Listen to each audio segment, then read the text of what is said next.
Okay, so we are live. This is the group that we kind of have here. Today what we're doing is nothing fancy, but we are working Echo, who is day 3, right? Because he's been here 2 nights. He came in Friday. So Saturday and Sunday were his real 2 full days. This is the start to the 3rd day for him. So just a little, I guess recap, or just kind of fill you in with why Echo is here. Echo has some separation anxiety issues, some reactivity issues. Good morning, everybody. What's going on? His separation anxiety is so bad that he has not only damaged himself escaping crates, he's escaped wire crates, he's escaped airline crates, he's actually chewed through walls when left in like rooms, left outside of a crate. So it's a dog that gets destructive. He's also like broken and chipped teeth in the process. He actually was adopted by the owners that brought him here, and he already had chipped teeth when they adopted him, right? Even on his first, not his first night, but his second, the start to day 1 with him, he had an all right night. We monitor him on the cameras and stuff with the audio. Nothing too crazy. But the second night, or the second day, the start to the first full day, he actually had a little bit of a fit in the crate and finished off a tooth that was already chipped. So he's all right, and he's settling much more. But that's the type of case that we're dealing with. So in this situation, you have to look at everything as a whole, and you have to be able to speed up a process and pressure a dog. That's the same crate. Pressure a dog more, I guess, at a quicker rate than you might with other dogs, because it's a safety issue for the dog, right? So we might ignore some anxiety, some whining, some barking with some dogs initially, where here we really want to get in the habit of interrupting it, right? So there's a number of different reasons for why it could happen, but at this point, that's like the last thing on my mind, is trying to like spend time figuring out why. It's just I got to make sure I can change this. So most dogs, we make sure that we have them in a really good place doing everything prior to the remote collar. This is a situation where the remote collar, I want to use it more for interrupters, whether the dog knows the remote collar or not, or is familiar with the things. And that's just because we cannot have a dog that is in the crate that is causing damage to himself. So what we're going to do here is we're just going to do some feeding. And the feeding is going to be focusing on eye contact, focusing on markers, getting him to place. It's going to be his first time feeling the remote collar and doing these things. He actually is pretty good in that area. Thanks. I'm glad I'm back too. He's actually really good in a lot of other areas, but one of his main issues is that he lives in his brain here all the time. His ears are always forward. They're never kind of back. They're always kind of like this the entire time. So when you're living here, even though you're not barking and stuff, you're always like this, and you're always concerned, and you're always all the time. That is anxiety. So this is where a lot of people fail, trainers included, when working with separation anxiety, because the number one thing that I hear is, well, I don't know how to work on it because it only exists when I'm gone. What they don't see are the little signs where they could be helping their dog out. One thing I don't want to be doing a lot of is I've been told that a lot, actually. That was the first thing that when I worked with Jerry Seinfeld that he told me before anything else. He obviously said, hey, I'm Jerry and stuff. But the first thing he goes, you and Caesar, he was like, you guys act like dogs really well. Because I did that. They were like, you act really well, like a dog. So the one thing that I don't want is I don't actually want him resting too much, where he's getting his rest and sleeping here so that he can have his entertainment and his chaos in the crate.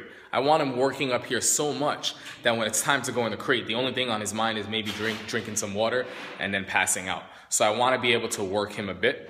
I also want to practice getting him really excited and then calming him down and chilling him out. We're also doing this around other dogs because he does have some reactivity issues. He's been attacked by dogs before, and for the most part, he seems, from what they say, not necessarily aggressive, but he has bitten other dogs before. So there has been altercations, but it's not like it's not as bad as some other cases that we had. At least it doesn't seem that way. It doesn't mean that there's not potential for attacks, because he's always concerned. We don't allow dogs to meet when they're like this the whole time. That's a problem, right? So what we're going to be working on is a little bit of impulse control, a little bit of focus. When you have an anxious dog, the problem is not that they can't focus. The problem is that they're focusing on too much, right? They're focusing on this, then they're here, then they're concerned with this, then they're concerned here. And we just need you to stay focused on one thing, which is your task at hand, or might be relaxing, whatever that might be, right? So I'm going to try and set this up in a way where I might give you actually, no, that's fine. Move this over real quick. And this is his first like remote collar session, but actually that brings me into how we jump to the remote collar before even doing this. So I'm gonna get into the topic of bark collars. I meant to do that last night, but I dropped the ball. So we use bark collars, and we use a specific kind. I'm gonna get into detail about bark collars, the ones I like, the ones I don't like, why, how we use them. I'm gonna do that scope later on this evening. That's a scope that you're not gonna wanna miss. I'm not gonna get too detailed about the bark collars now, but most dogs, we put them on bark collars that have those type of issues and stuff barking, so that we can ignore them, but they can still get addressed for the issue. And there's a certain protocol for how to go about that based on the ones that we use. With this guy, he would bark a little bit, but it wasn't really enough to kind of cut through to him. So we needed an interrupter that kind of came from us. So the remote collar was something that we needed to go a little bit higher, and we were able to control levels where we're not correcting him and telling him no, but when he's going into that fit, we can hey, or something with that sensation, and it can interrupt him from raising. Because when he raises, that's when he's like, oh my God, I gotta get out of here. And he's chewing, and in his mind, he's broken out of so many crates, even that steel crate. In his mind, he thinks he can get out of the crate.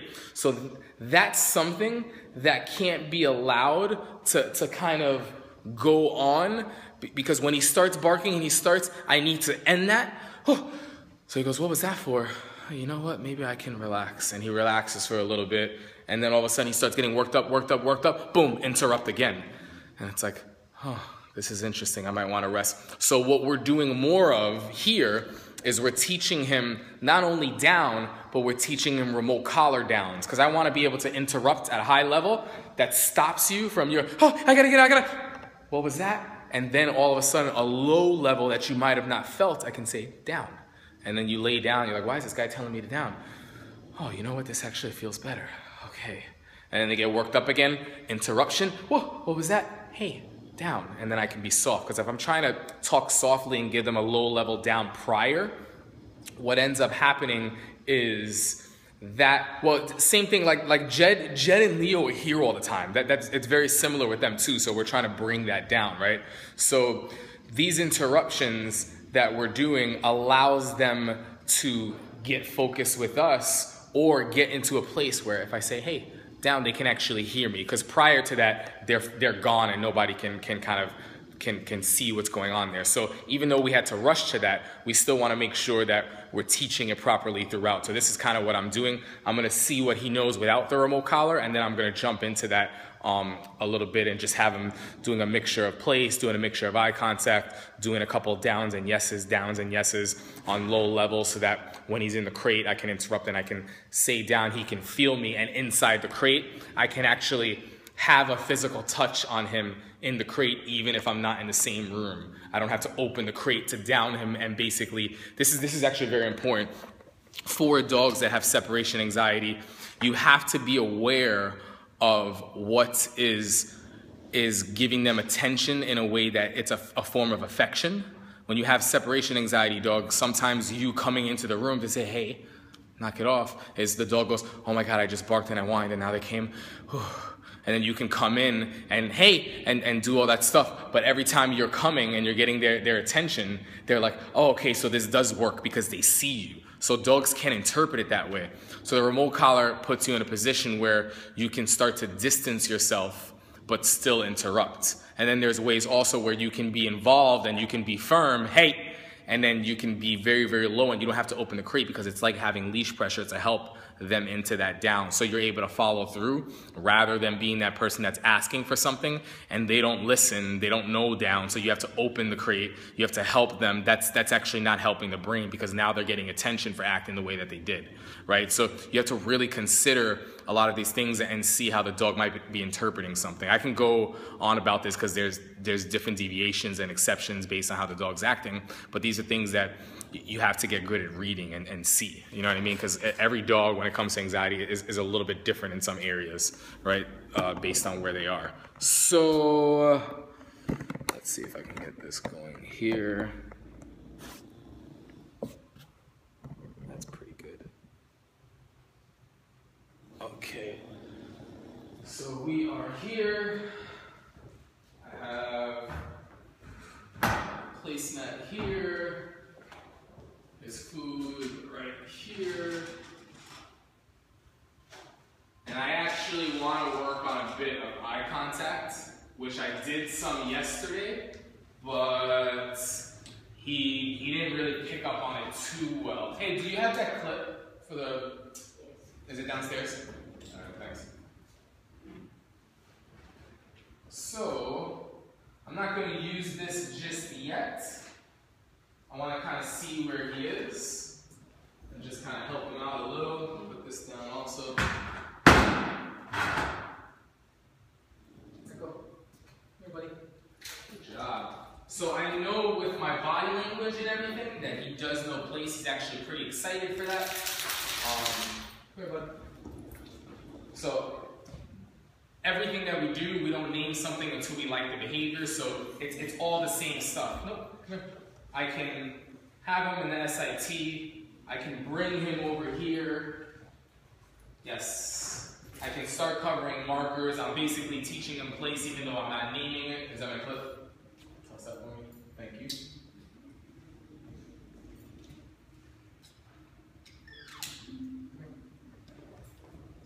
Another thing that's very important, the way my hands move is the way that I want his nose turning. That's the same thing I would do if I had a leash. So it's very important that when I bring him on and I have him face me. So it looks like this. I bring him on, I have him face, I pull up, yes. Then I'm over here. If I want him coming on this side, I have to control my body this way. Nope, come here. I have to be able to do this, right? So I can bring him on, I can pull forward. Good. I can start to do a little bit of this and start to calm him down a little bit. There's different ways I can mix this up, but if I know that he's doing this and I know I can get him on, yes, and he's starting to really thrive there, I want to make sure that my order of operations when I do this is the name followed by what I'm doing to get him on. So it would be place, then I would move. Yes. Good job, buddy. Then I'll bring him over here. I might sit him first. I don't want him assuming. I want him waiting for direction. Place. Then I'll move. Yes. Good job, buddy. Very nice. I'll bring him back over here. I want him following me. I don't want him ahead of the game, doing his own thing. I want him focusing on me. So even if I come close, I want this. Good. Place. Good. Nope. Good. Very nice, bud. Very nice. Good. So if I know that I can get him, and I'm pretty sure, I'm going to speed this up so you can see that he's going to start to go for the word, for the actual command. Let's see if we can get that really quickly. Yes. Place. Yes. So now I'm going to create speed because I want him to know he knows this word. I'm going to start creating distance as well. Sit. He's a smart dog. Place. Yes. And every time I yes, I'm taking a little bit of a step back, so I'm creating more distance. Place. Yes. Sit. And I want to keep, nope. Right there, that nope, you can see he's starting to learn that. That's a valuable marker. I'm going to move this back a bit because I want to create more distance. Come here. I'm going to start closer. Place. Spatial pressure. Good. He's responsive to that. I have to know that when I move my body, that he's aware. One, I have to be aware of my body and what it actually means. And then two, I have to be aware of when I'm shutting that off and see if he's acknowledging that. This is all important. This is all done without the remote collar, right? This is a little ring, a little bit of leash pressure if I need it, but this is that. So I will layer the remote collar onto this. Yes. Good boy. And I'll do this in a little bit. Place. Yes. Good boy, buddy. Sit. Good. I usually want him here before I give the command. Place.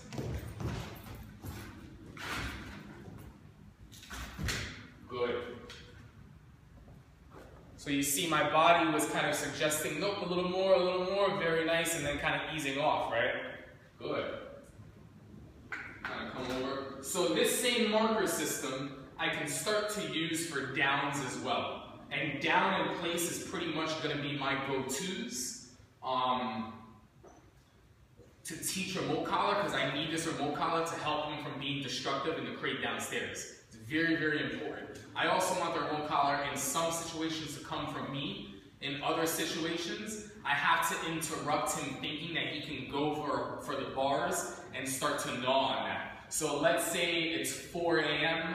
I have my security cameras and I hear he's going through a tantrum and he has a bark collar on and it interrupts him, but now he's no longer barking and he's starting to go at the bars, the gate.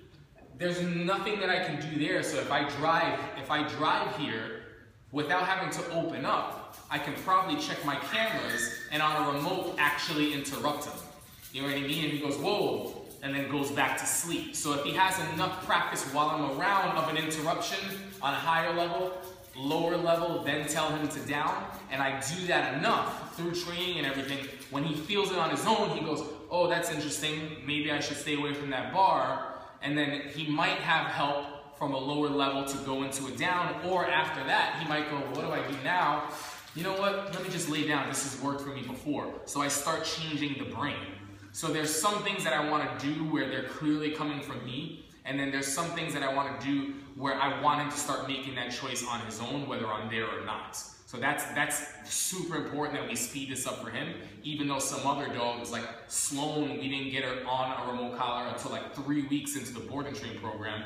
He's on the remote collar on the second day. You know what I mean? So dogs will vary based on their behavior problems, and that's the thing, you know, you're on a time clock with people's money, you're on a time clock with the board and train, the type of behavior problems that you have. We don't always have 5 years to raise like we would our own personal dog from a puppy to like, you know, an adult dog or something. Like, we don't have that time all the time. So we have to find a balance between understanding the journey and the time is what we need for full rehabilitation, but we also have to kind of speed up that process and consider the clients in this same situation, because what we might be able to do in 2 weeks, a client might not be able to do. So we have to find that kind of level playing ground, right? So now what I'm going to go ahead and do is, I know he knows place. I'm going to start to work on the down without the remote collar, and I'm pretty sure he knows this already, but we're going to double check. Come here, buddy. Let's go. Good job. Down. And that was my mistake. Yes, I did this with him yesterday, so if you didn't know if he knew it down, you shouldn't name it. It should just basically, come here, bud.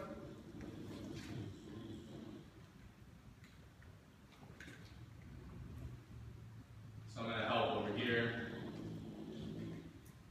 with a little bit of leash pressure.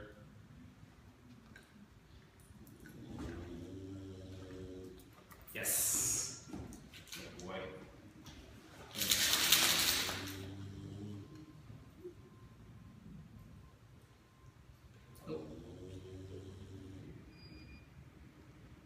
Yes. Good boy. So I'm going to sit him first because he doesn't know as well as I need from a stand, so I'll sit him first. Come here, bud. Yes. Very nice. I also want to know that he knows it for the leash. So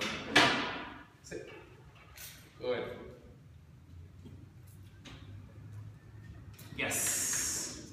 Very nice. I can also pair this and bring it over this way, get him into the SIT. A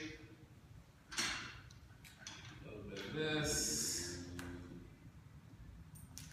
Yes. And that was with my, thank you, that was with my foot, him feeling leash pressure, so that I can start to ease my body language more and start to get him to do it more and more. Very nice. See if he does it without the hand. Very soft. Yes, right away. Now, the reason for the yes in the terminal command is I want to mark the precise behavior. I want him to be excited about getting that, because now I'm pretty confident that I can get it. If I know I can get a leash pressure, let me turn this around quick. If I know I can get a leash pressure SIT, then I will say, sit, and then leash pressure will go on. If I know I can get a leash pressure DOWN, nice and easy, I'm not like stomping on the ground, I'm just having him feel it, and then I start easing off. Yes! If I know that I can get that, then I will name it. So it will look like this. Down. Yes. And now you start to see a dog that's really coming along, where I can probably fade leash pressure out really quickly. Sit. Good. Down. Yes.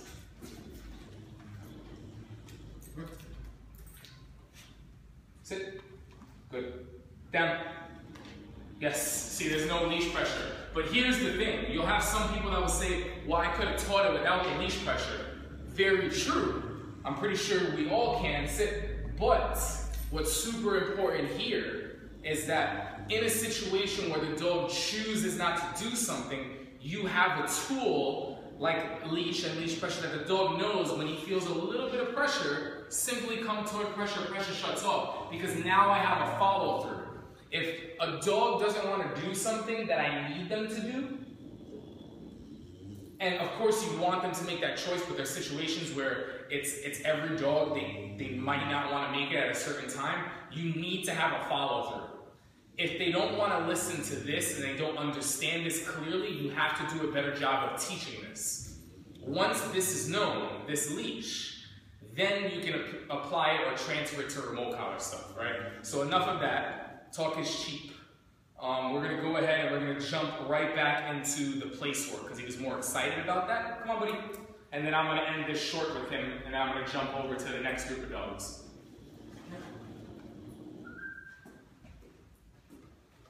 Sit. Good. Place. Yes. Good job. And the benefit of him feeling this and knowing this is he was going to do it anyway. Right? Nothing's changed, but now he's feeling something that's going on, and it's going off at a specific moment to mark something. He's like, oh, that must be another form of language. This guy talks to me in all these languages, but they're very clear. So now I have a dog that starts understanding me, right? And understanding that he's in control of everything. Place. Yes. And if he feels a little weird about a sensation, all I have to do is give him more information. That might be more body language, that might be more luring, that might be a little help with leash pressure. And he does it, and then the sensation goes off, and he goes, oh, okay, I get it. But if I'm just relying on this button and I'm not doing anything to help him in the early stages, that's going to be confusing. The fact that he already knows this, he's like, whoa, I feel something, I'm not sure what that is. And I go, yeah, but check this out. Why don't you do what you already normally do? And he does it, and it goes off. He goes, holy cow. Okay, cool. Nothing's changed here. That's just a different form of communication. All right? Place.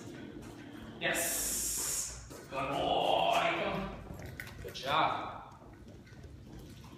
Very nice. Sit. Oh. Sit.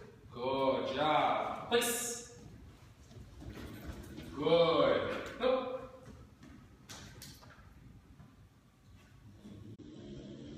Good. Very nice, buddy. Very nice. So we're keeping this super basic for him. This is his first session. He's already being a rock star. Good. And I always want to end on a good note. I want a dog wanting wanting more, saying, hey, that was fun when we did that, man. Why did it end? Okay, when's the next time we're going to do this? So when I come back and bring him out for food, he's excited to learn more. All right, look at that. Yes. Good boy. So good. So good. Sit. Place.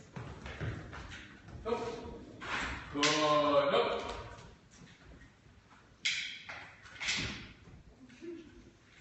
Good. And now all of this, because I'm bringing excitement into the mix, all of this starts to create focus. This is a dog where excitement is anxiety. There's different types of excitement. There's good excitement, there's bad excitement. Excitement is a form of anxious behavior. If I can teach him how to focus through anxious behavior, where he's not just half-assing it there and then running to get food, but I'm saying no, but he's like, why is this guy saying no? Do I need to be on here? And then all of a sudden I said good before, but now I was waiting for this. You're starting to get a dog to think and work through that excitement, work through that anxiety, and then eventually probably rest, where he's probably, look, you see it right now. He's going to end up laying down. Good job, buddy. So I can start to nurture relaxation. Now, another thing that's really important, I'm going to bring the camera over so you guys can see this, and hopefully I don't spook him when I do this. You guys remember how I was talking about he's always here, his ears are always forward, all of that? You're starting to see less headlines and less forward ears. He has more forward ears now. Good. But you can see his ears are relaxed here, right? You can see there's no headlines. If I get him super, and I get him worked, you see how the ears go forward. Even now, he's concerned in a good way. His ears are, there's no headlines and wrinkles here. That's a very, very, very good thing. When ears are forward and he's like this, that's not good. He was a little, I made noises, his ears went forward. That's natural. That's what you expect. But he was also calm. A good contrast could be all of these sleeping relaxed stuff. Yeah. When you did that, none of them. Yeah, that's interesting. Yeah, so I made all that noise and all these dogs are still just kind of sleeping, chilling on their own. He's the only one that kind of got worked up. Now you can see his ears are like cropped forward, almost like they're glued to his head. No wrinkles, so he's more relaxed than he has been. But that's a sign. That's anxiety. What kind of lazy place are you running? They show the dogs. That's great. So I'm going to end that on here. I might do something with eye contact really, really quickly. Let me try and just set this up here. I don't know if you guys are going to be able to see this or not. Hey, could you hold this for a second, Kim? Thanks. Just stand here for me. Just so you can see. I'm going to try to bring him, come here, buddy. I'm going to bring him onto the placemat. Place. Good. And we did a little bit of this yesterday, so he was really struggling.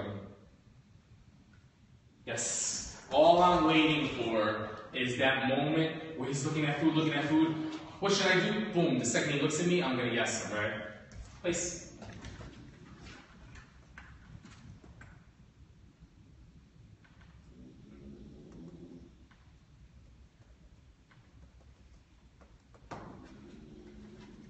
Okay. Bring him back up.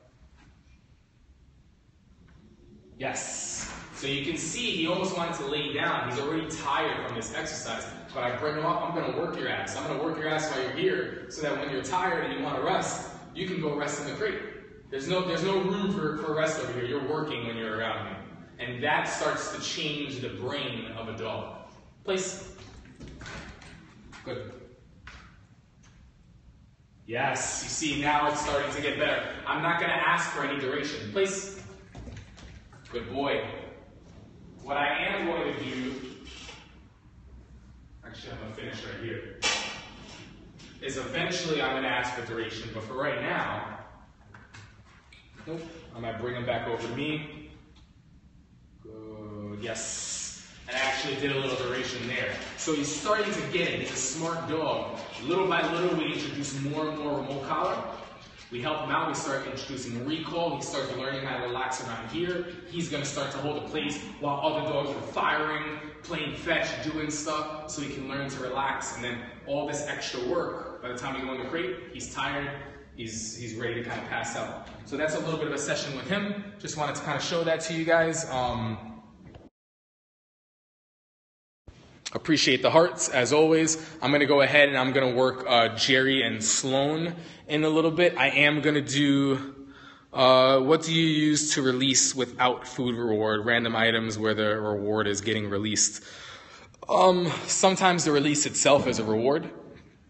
Once they are training, do you fade out the reward? Sometimes it's the ball, sometimes it's affection. I fade out rewards like little by little. Usually, I guess you can't say you fade out reward. There's always a reward. The marker word is yes. I mean, you could change it to break, you can change it to free. I think what I do without realizing is I use the word okay, which is kind of your time to kind of do your thing, which is a little bit of a difference. But I mean, when I'm working my dog for his ball and stuff, it's still yes. You know, that's his kind of, okay, you're done, sit. So that's pretty much what I'm going to do. I'm going to do a scope later on tonight on bark collars and how we're using those. That's very, very, Jerry, oh, so there is a Jerry here that's here for a board and train. Jerry is downstairs. He's a pit bull. Oh, you have a deaf dog. That's as easy as it gets. Deaf dogs are probably the easier dogs to train. Remote collar all the way. You have a dog that is very easy to train. You might not have realized it. Yeah, they're super easy to train. All right, guys, I'm going to do that scope a little bit later on. What happened to that scope from Saturday? Was I here Saturday? That was the where the sound cut out. Oh, the sound cut out. Yeah. It's the sound cut out. It didn't upload. It chopped on the replay because of the connection and everything. So it's not on there anymore. I'm a little bit upset about that because it was a scope that started out not good and ended up smoothing out. And I wanted to really show you guys. I think there's a lot of value in those scopes. But that is that. Look at this. Check this out. Right. That's how much working this affects the body. He's going to go downstairs right now and he's going to rest and he's going to enjoy that. And then when we bring him out, we'll do some more work. Crate is his time to rest, right? For now anyway. All right, guys, I'm going to cut this short. I might do another scope or two while I'm here. I'm definitely going to do another one tonight, though. All right, later. Q&A and everything.